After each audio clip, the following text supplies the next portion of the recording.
Yung araw ay inutusan ko na ang aking kapatid. Kasi palagi ba naman itong natutulog. At gumigising lang ito para kumain. At pagkatapos kumain ay gumagala ba naman. At pagkatapos sa kanyang paggagala ay bigla ba namang natutulog. O di ba paulit-ulit lang ang kanyang buhay. O ayan, ginagaya ko na si Erica sa kanyang voice over. Kasi ang dami ba namang naiinis sa kanyang voice over pero para sa akin maganda naman. So pumunta nga pala ako dito sa likod ng aming bahay para makita ito ang aking pamangkin. At yun, pinaiyak ko na siya.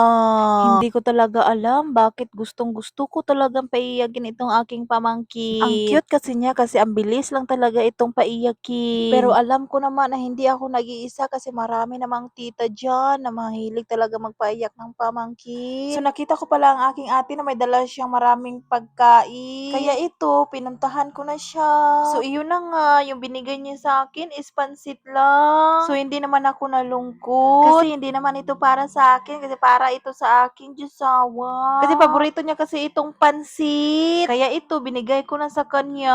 Pastilan ka po yan, puday suola ng voice over ni Erika. Oy, mabuang man tani. Kailangan pa magutong-utong ba? Ayahan mo makuha iyang pag voice over. Pastilan. So, mao na to mga day, magbisaya na ta karon mga day, no? So, akong kuya day, mga day, kadugay kasi nano, kagiuna pa man day ang kaon day, no? So, ako man siyang gibuhatan og slice bread with palaman pansit. So, iyaha day yung kung gisukon pasukod ani iyahang gibuhat-buhat nga para purtahan lagi daw. Pero ano ko sa iyahan naman, oy, dili pa man ni magkasya man, oy, kaya ikaw ni tarong ani man, oy, sumaho ni mga day, no? Gikuha din niya, kaya daw ni sapsapan. Abi na ko sa iyo ra ni buhaton ni pultahan sa bintana mga day, no? Kasi siyempre gamay ra man kayo. So, para sa ako dali, rigid kay buhaton. Pero para sa akong mga dugi, man kay mga day, no? Kay kailangan pa man din ni siya di ay itak. So, ako siya gipangutan ng mga day, anong imo pa man ang tarong-tarongon man, oy, para ra gyapon adre sa balay man, oy. Isa pa, importante nga masirad-ara ng bintana dira kay mga bata magdudula magud mahadlok og mahulog. Pero kabalo mong mga day og isa yang gitubag sa kumaday, ang iyahang gitubag mga day. Sud po dili na to tarongon nga nag-atbang sa tuang hinawayo. So na day hardiplex diri mga day, no? So mao ni akong plano untang mga day, no? Mao ni itap-tap ta diri sa iyang gibuhat nga bintana mga day, no? Pero dili siya mosugot mga day kay naa day leke.